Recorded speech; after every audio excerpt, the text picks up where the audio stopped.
Some people come to us because they have jaw pain, and other people come to us and we see a significant amount of wear that they're not aware of.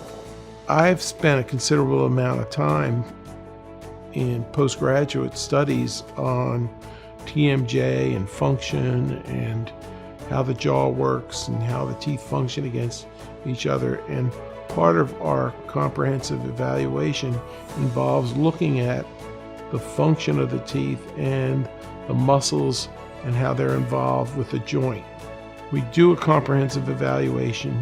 If we see signs of wear, we bring it to the attention of the patient and we discuss it, and we try to get to a point where we could learn what's going on, what's causing it, and how it's related to the jaw joint. Some people come in with TMD problems and they have excruciating pain that's related to the bite and the joint and how the joint and the muscles and the bite all work together.